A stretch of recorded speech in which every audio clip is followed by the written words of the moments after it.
Hey everybody, what's up? This is the Four Wards podcast. My name is Haberdashing. I am joined by no, just one person not dancing right now. Come on, Mike, get in it. Yeah, we got Aaron Dune Spikinator, Michael Ansderishin, and Steve Matthews here with us. Say hi, guys. Steve, did you just call him Steve Matthews? Whoops. Sorry, my bad. fused together. Steve Frostbite. Michael Doom Anyways. Spikinator Allen. We'll become shot. one entity. It's shot. I actually have a We're brother done. named Michael. Yeah. Okay, moving on. Quick stuff about news, guys. If you haven't already, check out the episode that we just did earlier this week with Hi. That's already up on YouTube and should be available for the podcast. February 25th, Art of League is returning with Top Lane, and we're finally going to announce who it is. You ready? Okay, good. We're going to have Pseudonaut on along with Quas, former Liquid top laner. So that should be a fun time. Quas. And then the following, fella. the following week, March 3rd, we're going to have Pseudonaut and Bloodwater on for artist support. So, Wow. What Yeah. a lineup, guys. Dang. I know. yeah. Don't forget, there is a T-Force tournament February 20th. You can go over to the Reddit site. I think that's still stickied for everyone to join. Also, Top, yeah. yeah, Gatherers Granola is partnering again with the T-Force community. If you go to bit.ly/TForceGG, you can get on all the different products they have there, including stuff like the Bee's Knees, Badger's Best, Fox's Fancy, all really good granolas. Everyone should try them. And if you have allergy issues or anything like that, like we do in my house, they have gluten-free granolas, which are really damn good too. Yeah. So cool stuff. Also, check out our YouTube page, T-Force Podcast. We just uploaded a bunch of stuff from PAX South, as well as some Sheen Prox interviews from the NALCS that are now there. Final bit of news here. Since the T-Force guys were on the Community Spotlight podcast, we are starting up again with the King DeClaw t-shirts. That is at teespring.com/KingDC. So you can go there. If you didn't pick one up the first time, the second time, you can pick it up the third time here. And remember, all proceeds go to help fund the MS Foundation.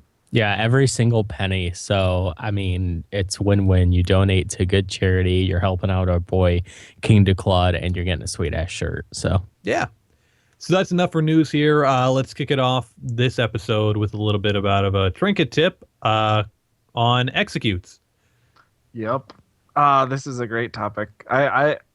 So executes are really fun, but I thought it was a good one to cover because back when we did the Supersode, we went over a lot of lingo, and I realized today, like, wait, executes are thrown around a lot, and it might not be immediately obvious what people are referring to when they're referring to an execute.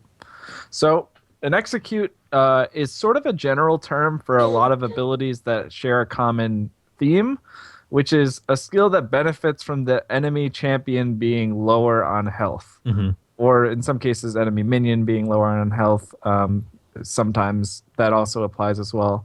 It's usually worded in like champion skills as like damage based on enemy champions percent missing health. And just to name some examples, I mean, there's quite a lot of them in the game. But when you really think about them, if you think of Lee Syndrome, where a Lee Sin Qs and then he'll follow that kick, like because pretty much no matter what, when you're low on health, that's because it does extra damage on the follow-up kick. Same with Zed's passive. Resonating strike? Resonating strike. Elise's Q, and also some ultimates have this as well. Like I play a lot of Jinx, and I net quite a few kills just by chucking rockets at people from across the map when they're low on health. Yeah. The thing about an execute is the lower their health is, the reason it's called an execute, the lower their health is, the more damage it does. So they're designed to finish off a target. So You know, always keep in mind the cooldowns on them and when and how often you can use them. Because sometimes, say you have 2 cooldowns up, sometimes you may want to use the non-execute one before you use the execute one, because by getting the damage on from the non-execute one will make the execute one do more damage. Right, Yeah. like Lee Sin. A lot of people will kick first, and then as the target's landing, Q and then Q to them to make sure or you're like getting or off as Q much. first, kick them, then follow. Right, it. just to make sure you're getting off as much damage as possible before you use your execute skill. And similarly with like Jinx, if you're like dueling someone as Jinx, you won't want to initiate with your ultimate because it won't do that much damage. But if you get them super low and like they start to run, or like it's like a low health duel, if you hit them with the ult, it usually does a crazy amount of damage. I can't believe you guys didn't put Garen in this like list of Right. people. Yeah. Oh, Garen is like the Garen can ultimate just go fuck execute. That's a himself. good point. Shakes Like, your the screen and most everything. Notable execute. Yeah, Garen's Oldest ultimate is execute. basically point and click and you're dead. If It's you're, pretty It's not satisfying. that like point and click. well, Yeah, if you're but- below Range a on it quarter is- health, you're Well, And dead. if you're his range, marked mean, target, You have to be in too. range too. Yeah.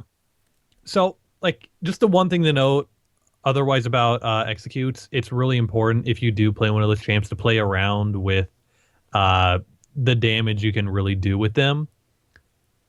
You don't want to be in a situation where you use your execute too early because you thought it would kill them off, and now you've missed your last chance. So, yeah, it just takes some time to really play around with it to get a good feel of, okay, now I can use my execute and it will kill them. And always remember that in a duel too. If you're fighting someone who has an execute, always watch their cooldowns and see if they've used it already. Like if you know it's on cooldown and they've used it already, go toe to toe with them, because if you can kill them before it comes back up off cooldown, there's a good chance you'll win that duel. On the other hand, though, if you know they have it on cooldown, they're probably holding it to finish you off, so you're probably going to lose that, and you need to back up. All right, so let's get into our item discussion today on Runic Echoes. Echoes. It's been a Echoes. while Echoes. since this item has been released, but we want to touch up on it a little bit since it is being seen a lot on champions you wouldn't really expect now, like you deer. Yeah, that's a little weird. I'm still That kind one's of just surprised funny to by me. that. Yeah. So Yeah. you got it? Yeah, Runic Echoes is a jungle enchantment.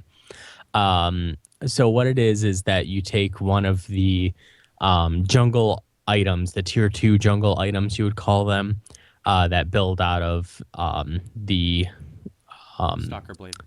machete, Machete, the yeah. machete, and the talisman Mhm. item.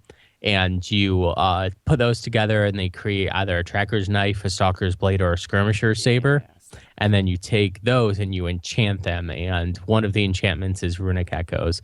Runic Echoes is 1,625 gold. It's either a tracker's knife, stalker's blade, or skirmisher saber, plus a ether wisp and an amplifying tome, and plus 340 gold combined cost.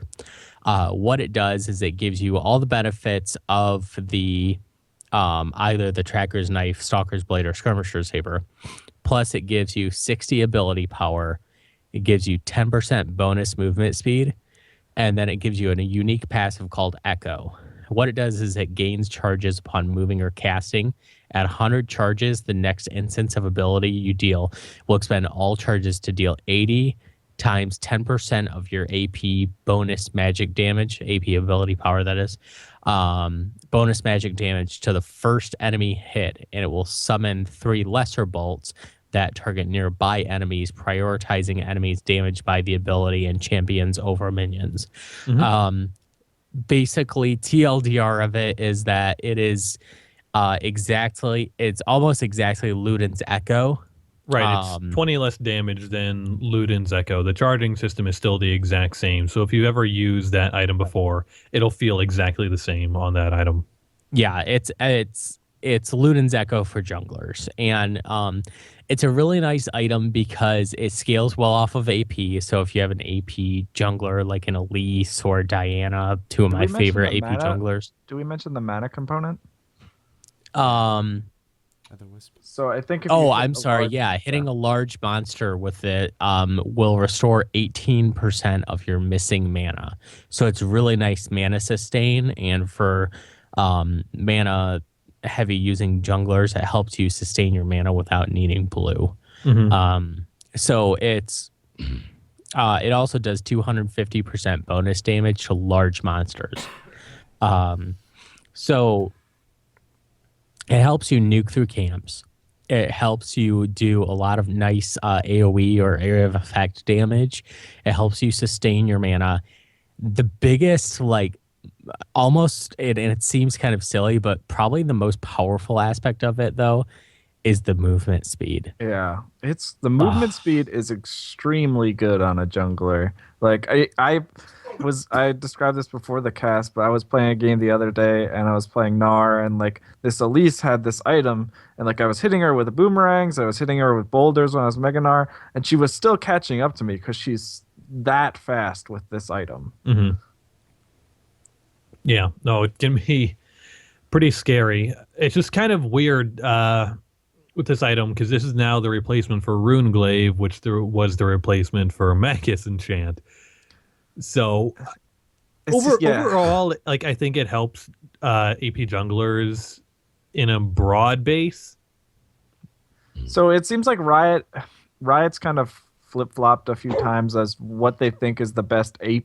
So this is the AP damage item for the jungle. And as Haber mentioned, we used to have Magus, which gave AP and cooldown reduction. Then we had Runeglaive, which was kind of like a Lich Bane in the jungle.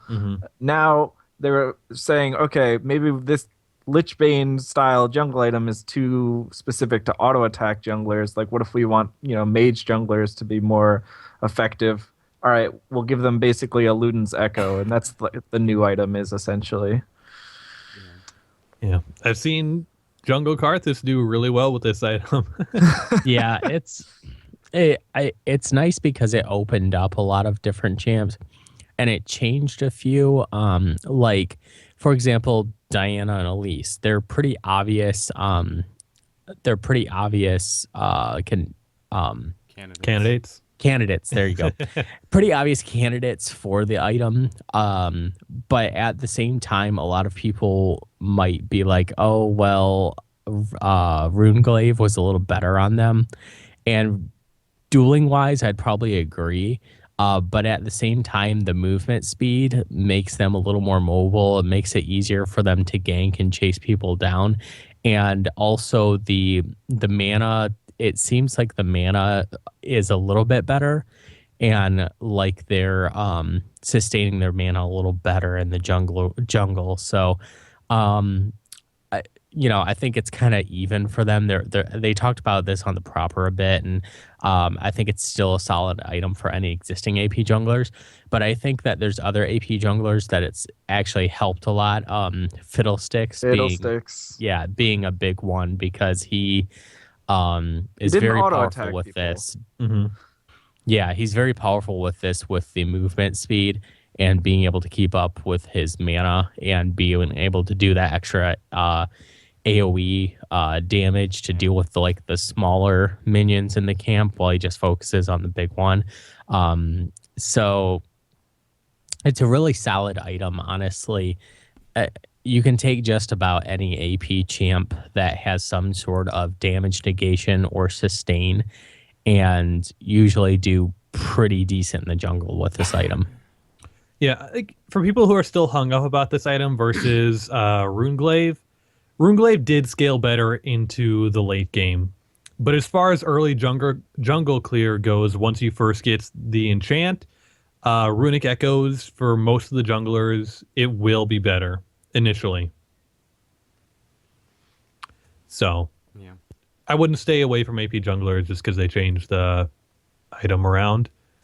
No, not at all. I think it's a good item. It's different from the past items, but I would say if anything, if you're someone who's comfortable with a lot of AP mids who play Luden's Echo, Try picking up a jungler in the, someone in the jungle, an AP champ in the jungle with Runic Echoes, and you'll probably really like it because it's gonna feel very similar playstyle wise. So I think you'll like it. Definitely try it out. It's a good item.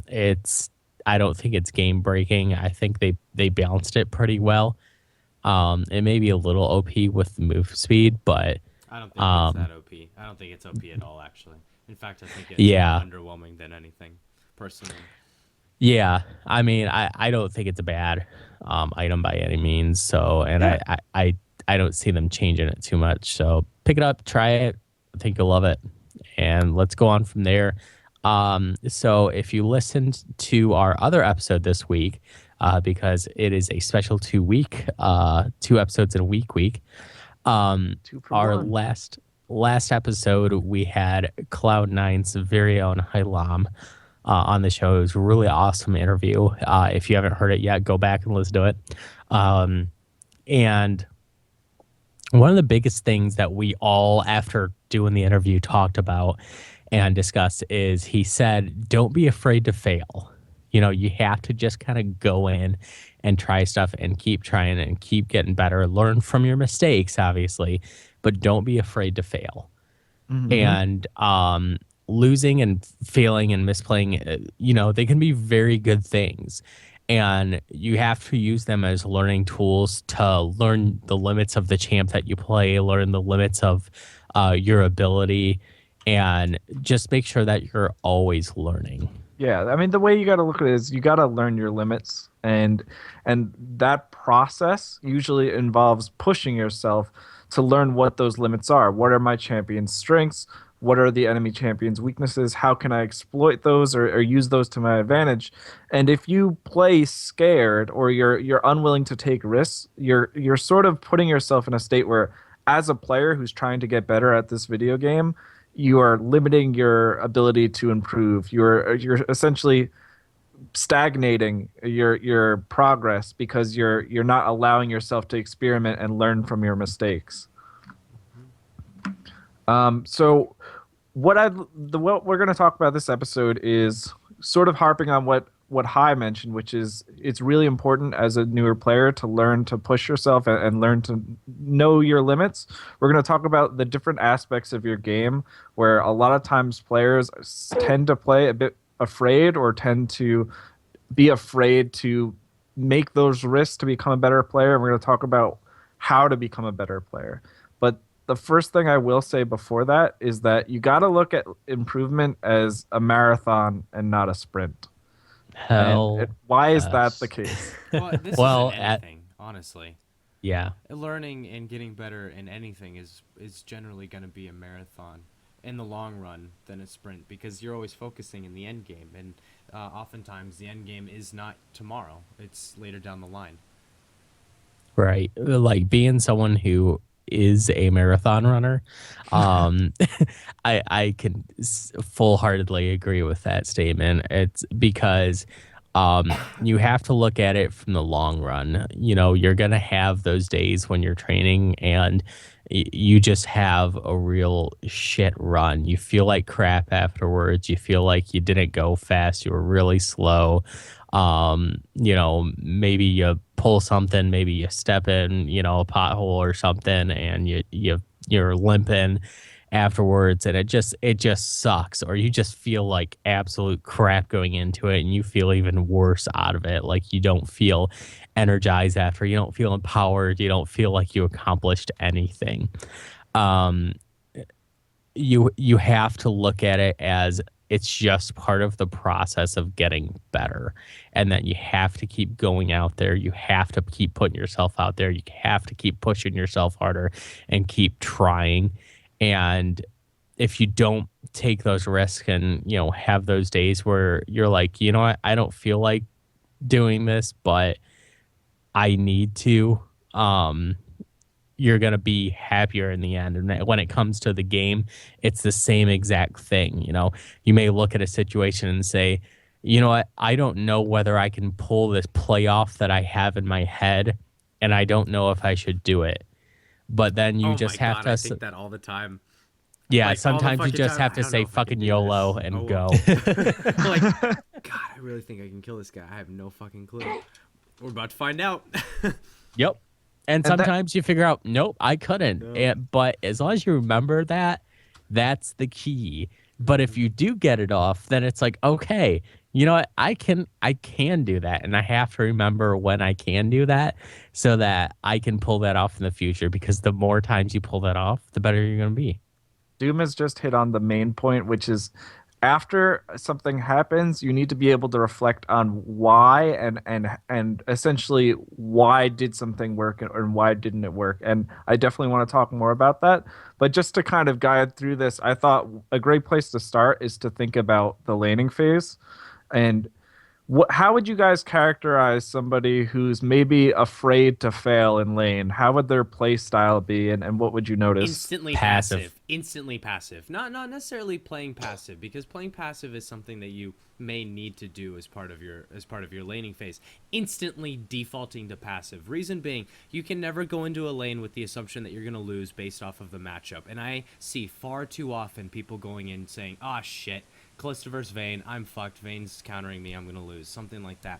Like, and you, if you look at it like that, then obviously you're going to fail, and obviously you're going to play passive. You're not going to take those risks. You're not going to learn. So if you're instantly passive, that's the biggest mistake. Don't play passive until you have a reason to. Especially that point about being instantly passive for reasons that are somewhat arbitrary. Like, Yeah. okay, oh, this champion's theoretically beats me on paper, or oh, I looked at the borders when we loaded in and he had a gold God. border and I have a silver border, so like I can't win this. Like, don't make judgments about the right way to play about things that aren't actually like strengths and weaknesses of the champion in the game itself. Yeah. Absolutely. Absolutely. Like, I'll kind of put this in a personal gameplay aspect. I was afraid of Darius for the longest time. He is such a bully in lane, and he You always should has be. been. Yes. And yeah, he really is such a bully. And I really like Wukong, and Wukong is historically not a good matchup against Darius. He tends to get trashed on. However, I find that even though I do play other champions that are a better matchup to Darius, I will almost always pick Wukong into a Darius, or be okay if someone picks Darius into my Wukong, because I know exactly how to play it. I know to bait out the Qs with my clone and get him to try to shove the wave with his Q. I know that when he has if he whiffs and apprehend, it's time to go in on him, because then I Yes. can get away after I go in on him. Little things like that. And the more you play that matchup and the more you start taking those risks, the more you'll start finding that I'm going to dumpster this Darius if he shoves the lane with his Q, if he misses his apprehends, and if he doesn't know when he's trading me or trading my clone. I'm going to dumpster him. So as long as you have that confidence and you know what, this is my potential and this is what I can do and this is how I can win, because I know this champ inside and out, or I know this matchup inside out, then friggin' do it. Like I found personally my biggest confidence in the game has come from playing like the same very small select pool of champs over and over. And a lot of people see that as boring, but for someone who doesn't get to play the game often, it means that when I can hop on and play, I feel very comfortable still playing. So Yeah. I mean, like, I like to think about this sort of like when I played Dark Souls, because anyone who's played knows that game can be frustrating as hell, because you just die all the time until you get good. And you just get good by learning exactly, okay, they're going to attack now, I roll, yada, yada, yada, yada, yada, yada, yada. It's no different than League. You learn the matchup in and out to the point where, okay, I know exactly what they're going to do now. I know what I had to do to overcome that. And it's just through practice, you got to go in and do it. I completely agree. And what Doom was starting to touch on, and what I wanted to bring up is first about like, and also what Asdershin mentioned about not coming in with preconceived notions. So when you come into the laning phase, you should be relatively confident in your abilities, but you have to get a feel for how the actual lane is going to play out, and you won't know that until the laning phase starts.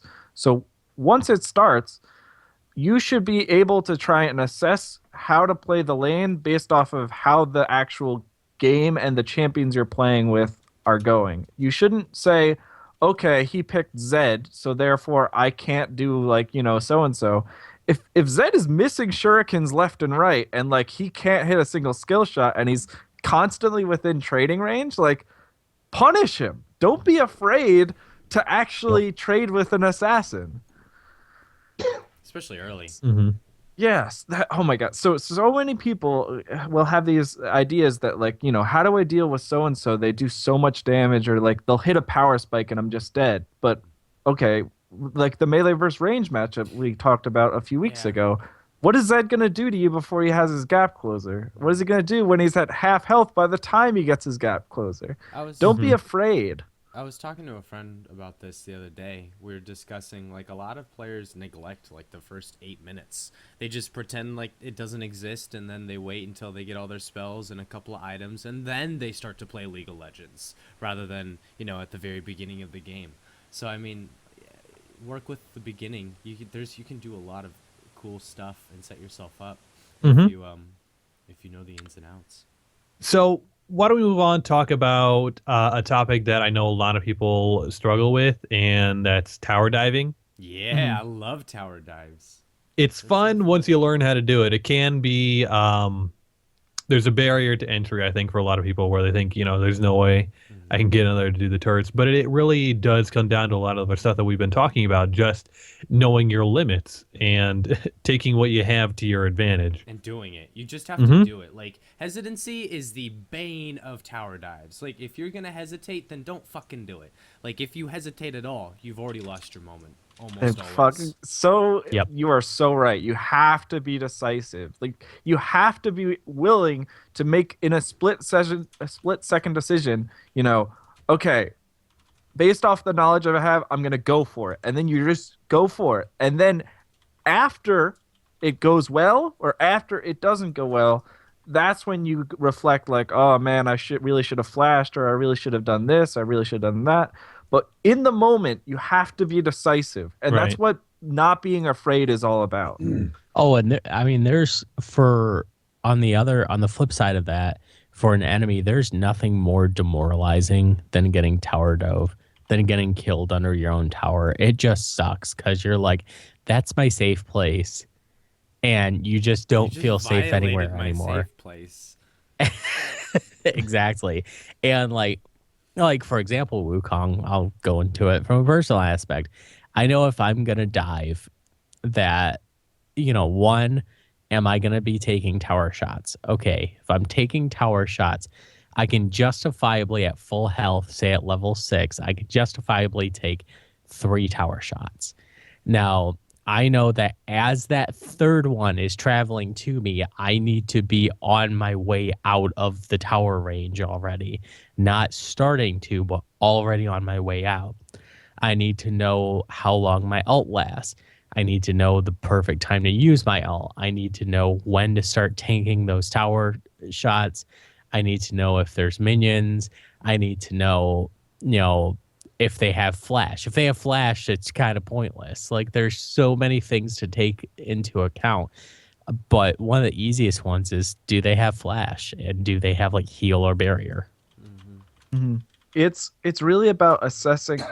In the moment, you just need to do it. You can't be afraid. You really can't, because if you are constantly hesitant, you're giving your opponent time to react, and you're more likely to mess up the play. Like, if you make the play and then afterwards you assess, that's honestly the key to becoming a better player. It's perfectly fine to make mistakes. Everyone does it. Challenger players do it. LCS players do it. But after they do it, they're like, man, I really should have, taken aggro before I did this, or I really should have check their flash timers before I went for this. And that's how you become better at the game. Yeah, we really need to reiterate, like, you gotta reflect. You must reflect. If you're gonna be making these calls, you have to be reflecting on what you're doing, picking out what went well, what didn't, and always try and find out the pros and cons of each. How can you negate maybe an extra turret shot next time? How can you maybe avoid taking a little more damage, or maybe avoid somebody else dying? Like, even if it goes off flawlessly without a hitch, maybe there's something else, maybe a summoner you didn't need to use or something like that. Always try and see the best possible way you could have done that, and try and look to see where your similarities and differences were, and then fix them. Yeah, Yeah. the one thing I want to bring up about this, it's a recent app that's been out for I think about a month now. The Overwolf Replay HUD. Oh yeah, I've seen that before. Yeah, no, it's a really cool tool from Overwolf that allows people to view instant replays while they're still in game. So like if you die, it'll give you the Wow, that's past awesome. 10, 15 seconds of your play and the keys that you pressed while you were in that replay. So it gives you a quick second after you die to say, okay, let's look and see exactly what happened. What's it called Rewind, again? look. Replay HUD. Replay head? Overwolf Yeah. is what you said? Yep. Okay. I'll look It's that up. really nice. And sometimes I mean, Nice. that one's really nice because a lot of times people will do it like in game when they're basically staring at a gray screen. Mhm. But there's other things out there. You could check your replay after the game. You can use like Plays TV. You can use whatever it is. But like, or really, a lot of times, sometimes you just know if you really think about it in the moment. Like, oh wow, like I had heal up and I just didn't use it or something. Like, but the key thing is that you reflect on it. Like as Dershan Right. said, it's okay to fail if you treat it as a learning experience, and that's how you get better at the game. But I wanted to move things on here. So we talked about tower dives. One area that people are also really hesitant is about actually all-inning and like actually making a play. If you think about it, like we did that whole episode on overextending and people staying in lane with low health and people that really have no business being in lane and should really go back because they could get punished.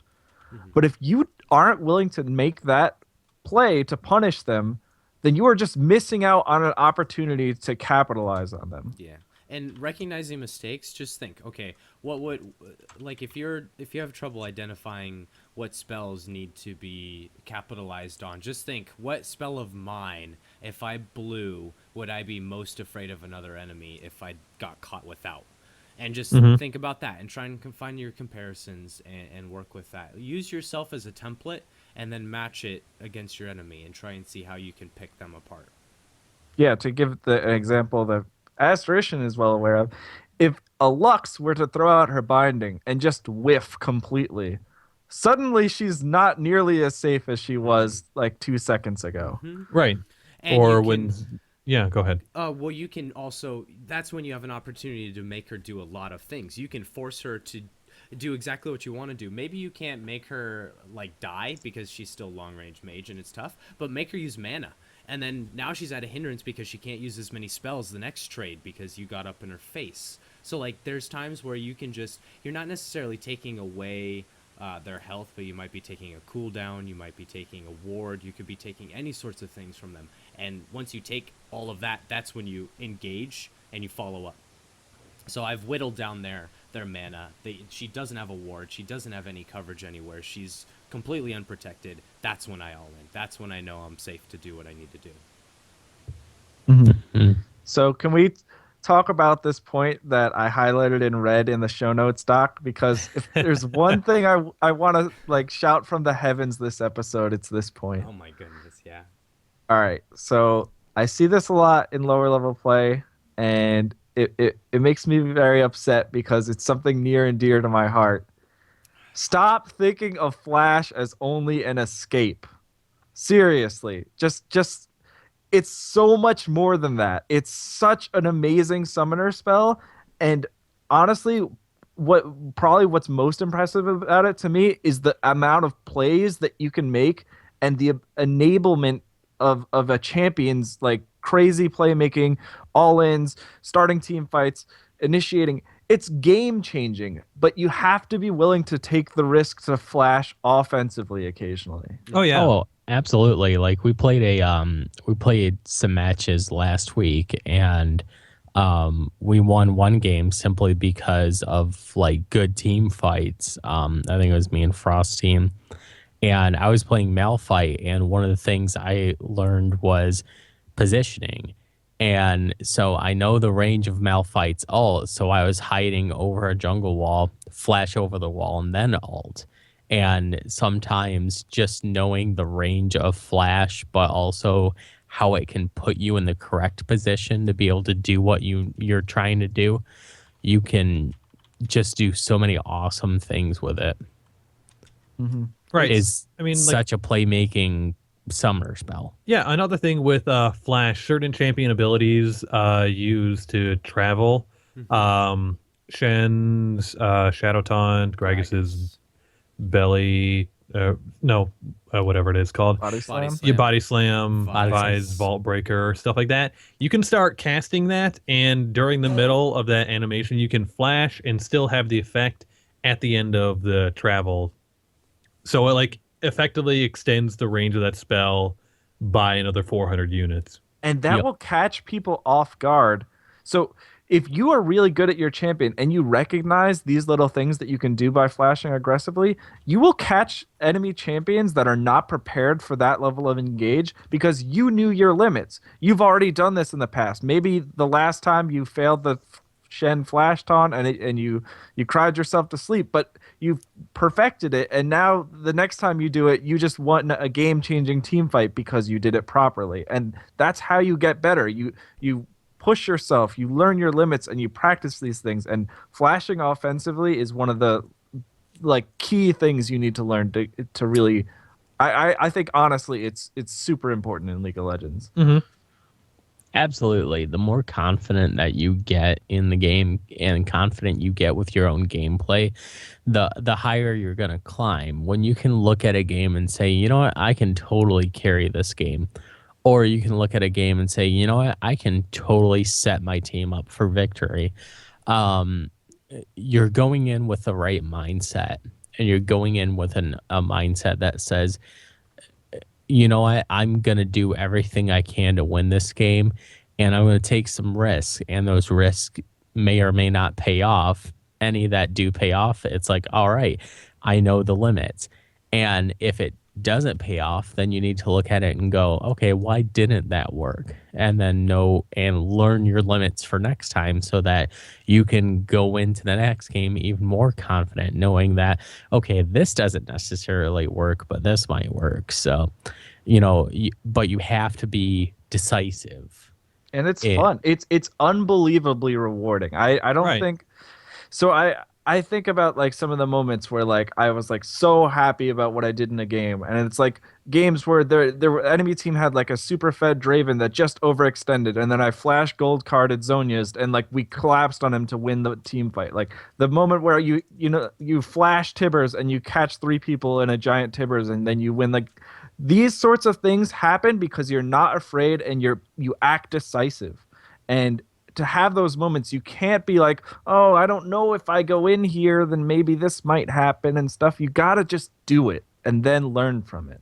Just Absolutely. And also for being decisive, don't be afraid, as we talked in the, interview with High, don't be afraid to make decisions. Don't be afraid to call for objectives and say, all right, now is the time to go for Baron. Their jungler's dead. Like we have a few of them dead. We're all pretty healthy. Let's go for Baron. But just try to recognize when is it a good call, when is it not. And if you're unsure, you know what? If you've got people who are willing to listen, call for it, go for it, see how it works out. If it doesn't work out, then just learn from it for the next game. But don't be afraid to use your abilities, to use your summoner spells, to go for those objectives, to go for those towers, those tower dives, everything. And just YOLO. You're hitting on such a huge point that I definitely wanted to get to, which is being able to make a call of where to go next, because solo queue can be chaotic. And I've said this before, you can get away by doing a lot just by pinging. But even making the wrong ping can sometimes lead to disastrous results. But at the same time, that doesn't mean you shouldn't do it. Like that moment where you just come out of a team fight in mid, and then it's like, okay, what do we do next? If you are the person that realizes that the enemy jungler's dead, and then like someone on the enemy team just went to bot lane, if you ping Baron right away, you might be that difference maker that gets the Baron that wins the game. Now, that's an unbelievably valuable skill because you are willing to make that call and say, "Let Baron, Baron, Baron," like, and you get the team behind you. Sure, there's going to be that game. It's actually going to be several games where you make that call. You all go to Baron. You misjudge the death timer. I don't know. Ezreal comes in. Half your team loses their health, and you get aced and you lose. And it's going to feel awful. Yep. But you're going to learn from that. And that learning experience is how you climb. That's how you get better because you'll realize what went wrong and you'll say, okay, shit, I did this. Next time I'll look out for this. And that's why you got to take risks. You also need to recognize you're playing against an unknown factor. Like at the end of the day, you don't know how good the other player is. So I mean, we don't talk about this very often, but you could just get out fucking played. Like at the end of the day, maybe you did the risk and you just got outplayed. Like it was a good call, it was a good turret dive. They got a really nice flash off, and that was it. Sorry, bud. Like you had a good call and you probably could have came through with it, but they just outplayed you. That happens. It really does. So don't take that as like, oh shit, I just can't turret dive anymore. Take it, be like, man, that guy he played me, like he really did. And then learn from your mistake and see how you might be able to turn that around next time when you try Exactly. to dive. Don't confuse the execution with whether or not the call itself was right. Exactly. Like it might have been the right call. It just so happened that the enemy Annie hit 4 people with the Tibbers. How the hell she pulled that off, like, is a miracle. But the fact that she did it meant that maybe I should have stood further away and I should have given my team some heads up. But the call to go to Baron might have been the right call. And, like, trying to identify that difference is super important, and it's not always easy. But that's why the reflection part of this game is so important. Totally. Absolutely. And I think we covered that pretty well. Just, make mistakes and learn from them. So going from there, let's go into some listener questions. YOLO. I will say, this is probably the most YOLO of an episode we'll ever really release. We're actually just saying go out there and try things. Yep. And in this season, it's a new season. Go out and learn. It's a really weird season too. Exactly. So we'll go into our listener questions. We have an awesome one from Amanda that I really want to read. I'm a jungle main. Go you. Going through my placements, and lately I've been having a bit of a mindset issue. I find that whenever anyone dies or whenever lane loses or is ganked and I'm not there, I feel like it's my fault. Some of this can be from teammates who doesn't love to blame the jungler, but it also happens in games where my team's totally silent. Even if I've gotten off some good ganks, maintained good vision, dragon control, and generally played good. If the game starts to turn south, I feel as though I should have done better and start to get really down on myself and lose confidence, which in turn makes me play worse. I know it's insane to blame myself so much when I have 4 teammates, but I'm finding it a very hard mindset to break. I was wondering if you've ever dealt with anything like this and if you have any advice for getting over it. I think that, and we responded to you via email. I think Frost responded via email, and I loved the response. But want to just kind of cover it on the show here. It's a good and bad mindset. It's true. As the jungler, you're going to get blamed a lot. It's kind of like a recurring joke almost. That's the way I like to diffuse it. Is like it is. So many people will blame just about everything on the jungler. Like, oh, I missed a cannon minion. Come on, jungler. Like what? It's like, oh, I didn't get my blue buff and my lane. Thanks, Obama. I'm 0-3. Thanks, jungler. My jungler never ganks. I never ward, and like Thanks, the enemy Obama. jungler's camping me. What the hell? And you're gonna get a lot of blame, and a lot of times it's really not even warranted. Yeah, and I mean, you can't put everything on yourself, and you can. You can't say that you losing the entire game is your fault because it's never entirely your fault. Like you said, there are four other people on the team. On the other hand, from another mindset perspective, you have to always look at what can you do better or what could you have done better. Don't beat yourself up. Don't make it a thing that you lose confidence and that you play worse. I think this is a perfect episode that kind of highlights a good mindset to have in your exact position is that don't be afraid to fail. Well, Take risks and play hard and do your absolute best. Don't definitely record your replays. I really recommend that if you're really having issues with this, and start watching your replays and just start going through and saying, what could I have done better? And make those small little goals. We talked about that in an episode. I don't know. It's been a while. Yeah, it's been a while. But about setting small goals. So start looking at things and say, okay, what can I do better?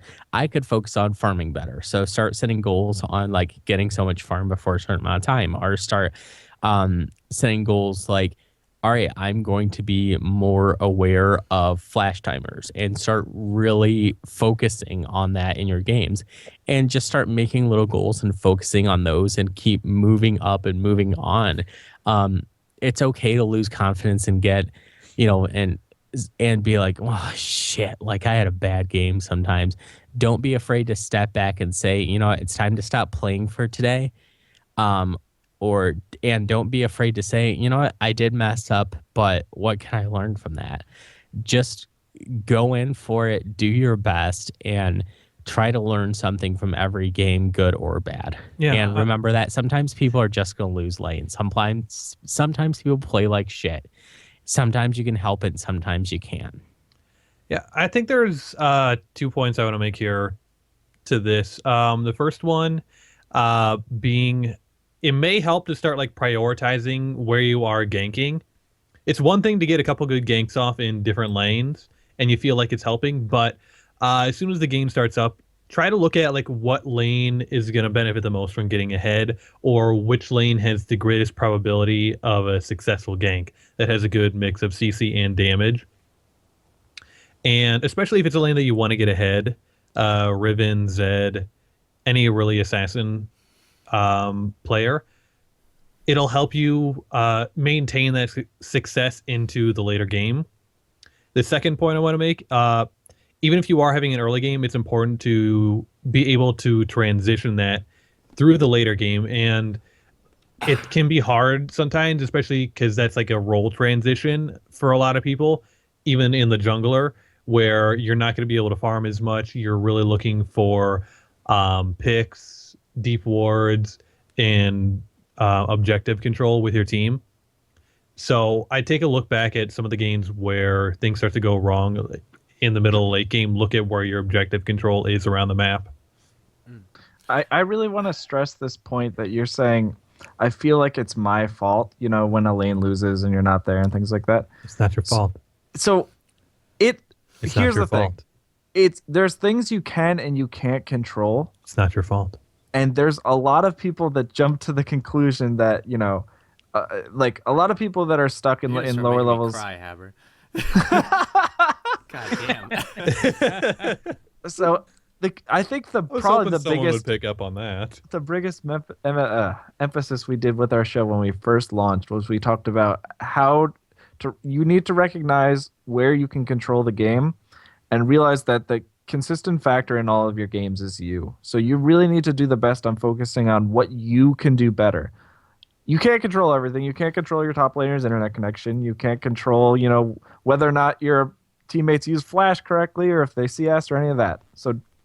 But there's a lot you can control, and that's what you want to focus on. So blaming yourself is good if you're blaming yourself for things you can actually control.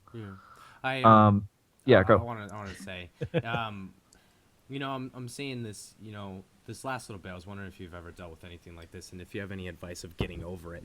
That specific last little bit of getting over it. I don't think it's ever something you're gonna get over, because it's always gonna feel like your fault that somebody dies. I mean, as anybody that's played jungle a lot, you look at your team and you say, I want to help them. And you look at each player, and when they start to struggle, you don't.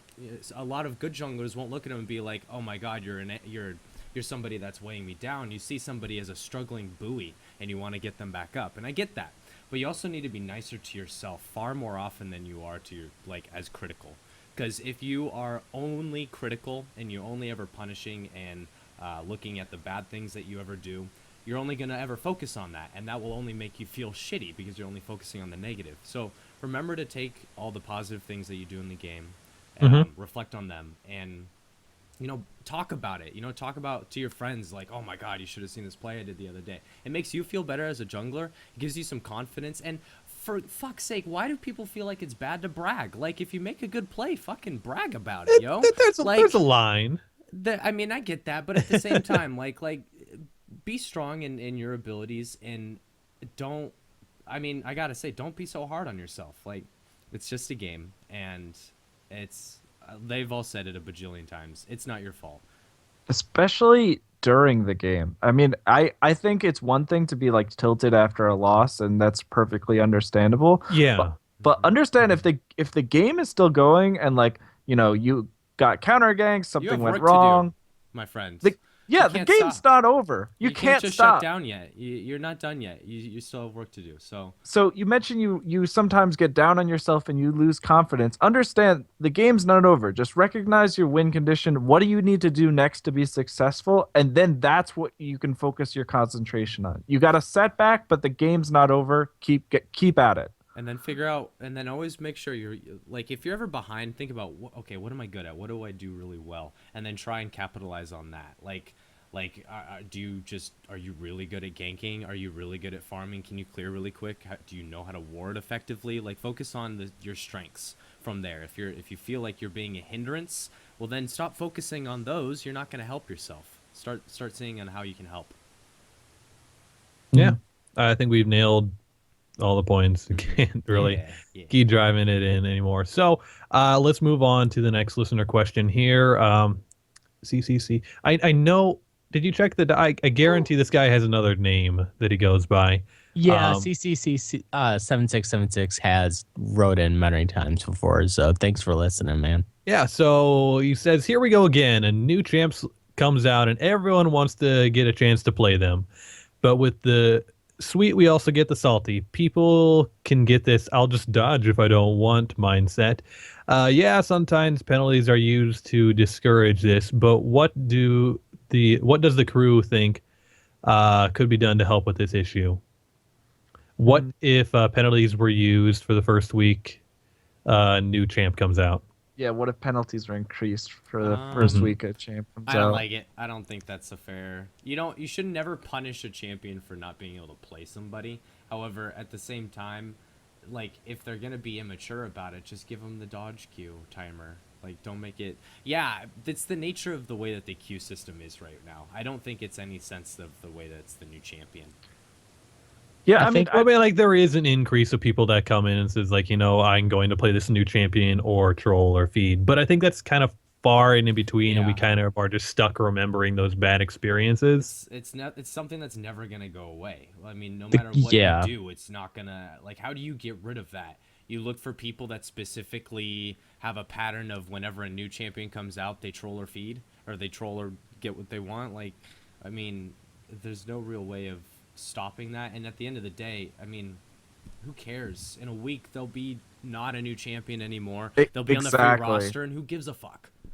Yeah, this is a really brief period of time where everyone wants to play them, and it passes relatively quickly usually, and it's really not that bad. And the dodge penalties compound. So if somebody dodges once because they didn't get to play Jhin, for instance, and then it's they didn't get to play Jhin, they can't keep dodging on that account, or they can't play Jhin. They'll be waiting for 30 minutes. We're just pissed off because we got 3 of them in a row. But whatever, that's the nature of the way that it is right now. So yeah, I mean, it's overall, it's not a huge issue for 90% of the players if someone dodges. I don't even think that I haven't had many trouble with the Qs when I've been playing recently, though. Personally, I haven't had that. And I mean, you can pretty much get what you want. Like, pro tip for those of you that don't know, you don't need to declare what you're going to play. You don't have to. You can leave it blank. If you don't want people to know that you're going to play something weird, then don't put it. Avoid the fucking argument altogether, you know? Just wait until last second, lock it in, and if they want to be annoying about it, then be like, yo, I mean, I got my role. I'm playing this. If you have a problem with it, then you can dodge. That's a strategy, I guess. Well, Yeah. I mean, it kind of comes down to like people are going to be assholes, and sometimes it's just going to happen. And Well, just do your best and play your best. And if you get the champ and the new it's champ and you want to frustrating. play him, I do get it. we that. And preach if you today. can't, Try new things. Like, how are we going to tell Right, well, somebody I- that they can't play something in a role that they want to, and then do this entire episode saying you should take risks? Right. I don't think he has Right. he has a problem with that. It's just almost just like just being frustrated with the whole concept of people just coming in and being jerks about it. Yeah, that's And, fine. you know, I think that'll go away It's fine to eventually. be frustrated about it, but at the end, it's really not that big of a deal. I mean, ideally, if you can get together a group of friends, like Hmm. then you can actually just queue as 5 and then like do like blind pick or something, and then like maybe alternate. Oh, you can try Jin and then I'll try the new champ or something, and that's always nice. But if you're going into the queue system, then just expect the first few days to be a little hairy, and then after a few days, if you still really want to play them, it's usually a lot easier. Or just do blind pick. And If you practice really those wanna play it. insta lock skills. Yep. Yep. You Yep. get really good at it too. always I- remember though. I mean, new champion fever falls off after a couple weeks, anyways, unless they're OP. So I mean, just it is what it is. Live with it, and that's why me personally, I never buy new champs because I like. Yeah. I know. I'd rather not deal with I that, buy it and so I'd people rather can just ban kind of them. wait. I buy them so people can ban them. Back in the day, when you couldn't ban somebody if they didn't have the thing, so you couldn't technically ban out your own team from picking somebody. So say you Right. wanted to stop Jin from being picked, but if nobody on the enemy team didn't have Jin, well, you're shit out of luck. You can't ban Jin. However, somebody on your team maybe has him, and then he could play him. So before you just had to buy him so that you could get banned out. So he would even be on the ban roster. Does that make sense? Yeah, Mhm. yeah. Yeah. Anywho, So I don't think any of us are really in favor of increasing I penalties. just I don't It's- see the point. Overall, I don't think it's gonna solve a whole lot. No, and the time penalties are honestly pretty harsh, anyways. So it's like It's 15 for the first, or I'm is it sorry 6? that we have to be patient with a game that has 67 million monthly subscribers that want to play a character. Sorry. Yep. Okay. So on that sarcastic note, I think we'll end here this week. Thanks everyone for listening. This has been the Four Awards Podcast. Goodbye. We'll see you next week. Bye. Love you guys. Yeah. Bye.